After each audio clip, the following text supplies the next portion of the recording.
नमस्कार, आदाब, सत श्री अकाल, जय भीम, जोहार। मेरा नाम है नवीन कुमार।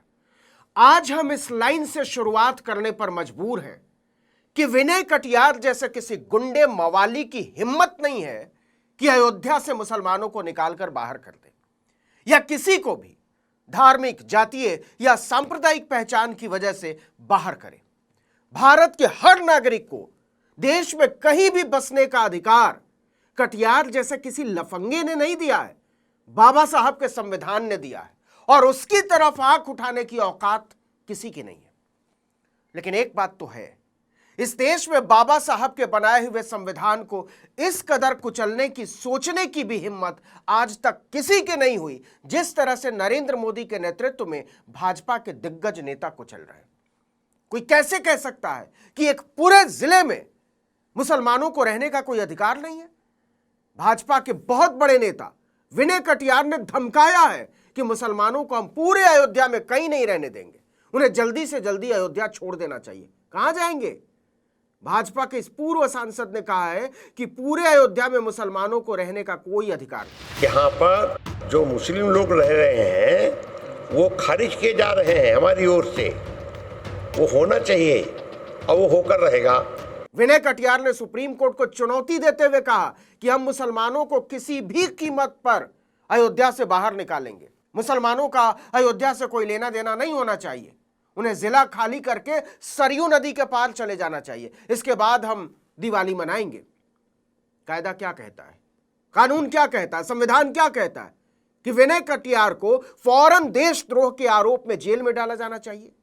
क्योंकि आदमी मुसलमानों को नहीं, सीधे सीधे बाबा साहब के संविधान को, सुप्रीम कोर्ट को और गणतंत्र की सर्वोच्च अभिभावक भारत की राष्ट्रपति को चुनौती दे रहा है। देश तोड़ने की बात कर रहा है। लेकिन जेल में डालने की बात तो छोड़िए, एक एफआईआर तक दर्ज नहीं हुई है। साफ दिखाई दे रहा है कि एक आदमी सीधे सीधे भारत के संविधान को चुनौती दे रहा है, भारत के लोकतंत्र को चुनौती दे रहा है, भारत की बुनियाद पर चोट कर रहा है। और वो आदमी देश की सत्ताधारी भारतीय जनता पार्टी का बहुत बड़ा नेता है।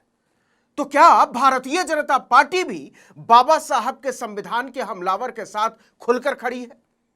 क्योंकि 9 नवंबर 2019 को सुप्रीम कोर्ट ने जब अयोध्या पर अपना अंतिम फैसला सुनाया था तो करीब 3.25 एकड़ की पूरी विवादित जमीन रामलला विराजमान और हिंदू पक्ष को दे दी गई थी। इसके एवज में सुप्रीम कोर्ट ने मुस्लिम पक्ष यानी सुन्नी वक्फ बोर्ड को मस्जिद निर्माण के लिए अयोध्या में ही 5 एकड़ जमीन देने का आदेश दिया था।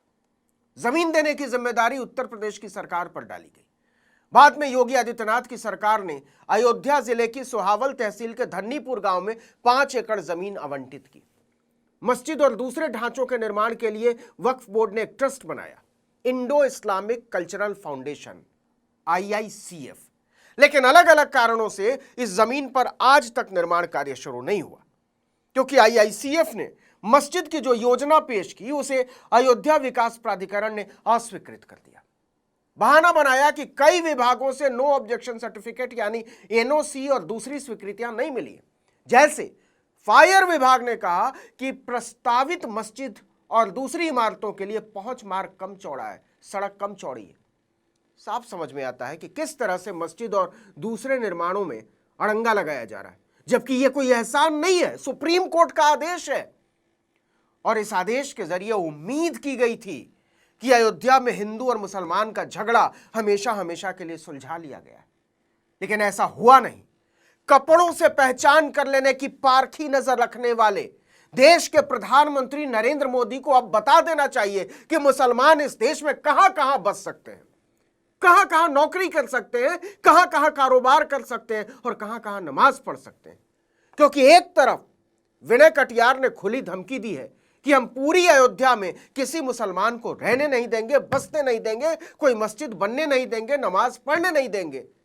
और दूसरी तरफ गुजरात के अहमदाबाद में 400 साल पुरानी एक मस्जिद का हिस्सा सड़क चौड़ी करने के लिए तोड़ने का फरमान जारी हुआ है। हाई कोर्ट ने इस पर रोक लगाने की याचिका खारिज कर दी है। अब आप सुप्रीम कोर्ट के आदेश की धज्जी उड़ाते हुए मुसलमानों को मस्जिद बनाने नहीं देंगे। जो मस्जिदें, दरगाहें, ईदगाहें बनी हुई हैं उसे गिराने के आदेश जारी करने लगेंगे। और दूसरी तरफ पूरी सरकार लग जाती है मंदिर बनाने में। प्रधानमंत्री खुद जाकर भूमि पूजन से लेकर उद्घाटन तक करते हैं। पूरा बॉलीवुड जुटा लिया जाता है। अमिताभ बच्चन से लेकर अंबानी, अडानी तक नरेंद्र मोदी के हरकारे की तरह ताली पीटते हुए नजर आते हैं। तो आप संदेश क्या देना चाहते हैं? निश्चित तौर पर विनय कटियार ने सुप्रीम कोर्ट की तौहीन की है और इस मामले में देश के चीफ जस्टिस को स्वतः संज्ञान लेना चाहिए। जिस विनय कटियार को बाबा साहब के संविधान ने बोलने का अधिकार दिया है, उसी संविधान को वह किसी गुंडे की तरह कुचल रहे हैं। यह हिम्मत आती कहां से है? जाहिर सी बात है, सत्ता से। और सत्ता में कौन है? दिल्ली में नरेंद्र मोदी और यूपी में योगी आदित्यनाथ। विनय कटियार ने मुसलमानों से पहले दरअसल योगी आदित्यनाथ और नरेंद्र मोदी को खुली धमकी दी है कि जिस संविधान की वजह से आप राजा बने बैठे हैं, उस संविधान की मैं चिंदियां उड़ाता हूं। आपको जो करना हो कर लीजिए। और इस गुंडे मवाली के सामने थर थर कांपते नजर आ रहे हैं नरेंद्र मोदी और योगी आदित्यनाथ। अब आइए विनय कटियार पर और विनय कटियार की औकात पर। विनय कटियार को राम मंदिर आंदोलन के सबसे बड़े नेताओं में माना जाता है। इस हिंसक आंदोलन के साथ बेरोजगार और अनपढ़ नौजवानों को जोड़ने के लिए उन्होंने 1984 में इंदिरा गांधी की हत्या से केवल 23 दिन पहले अयोध्या के राम जानकी मंदिर परिसर में बजरंग दल की स्थापना की थी। विश्व हिंदू परिषद और आरएसएस ने विनय कटियार की खूब मदद की। लाल कृष्ण आडवाणी ने राम जन्मभूमि आंदोलन के तहत 25 सितंबर 1990 को यात्रा शुरू की थी। अगले ही साल आम चुनाव थे। 1991 में विनय कटियार पहली बार फैजाबाद यानी अयोध्या से सांसद चुने गए। 1996 में भी जीते, लेकिन 98 में हार गए। 1999 में वाजपेयी की लहर में फिर जीत गए, लेकिन इसके बाद भाजपा ने कभी भी फैजाबाद से विनय कटियार को नहीं उतारा। 2004 और 2009 का चुनाव खेरी और अंबेडकर नगर से सीट बदल बदल कर लड़ा जरूर, लेकिन जीत नहीं पाए। इसके बाद भाजपा ने विनय कटियार को नेपथ्य में फेंक दिया।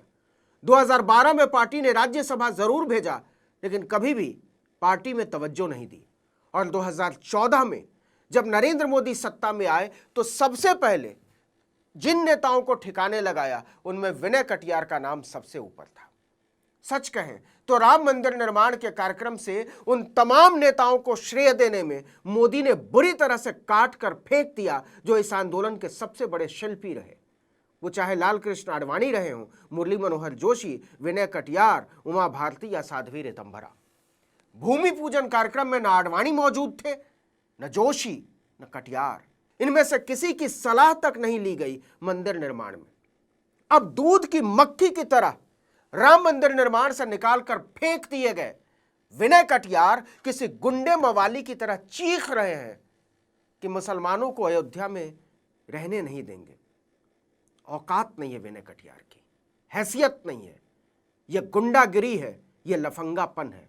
बावजूद इसके यह डरावना और खतरनाक है और सीधे सीधे सुप्रीम कोर्ट की तौहीन है। देश के साधारण जन जो बाबा साहब से प्यार करते हैं, उनके दिए हुए संविधान से प्यार करते हैं, भारत के लोकतंत्र से प्यार करते हैं, वो बड़ी उम्मीद भरी निगाहों से देश की सर्वोच्च अदालत की तरफ देख रहे हैं कि वो विनय कटियार की गुस्ताखी की सजा क्या मुकर्रर करते हैं, या फिर वो इसे भी भारत का नया सामान्य, न्यू नॉर्मल बना दिए जाने का तमाशा देखते रहेंगे।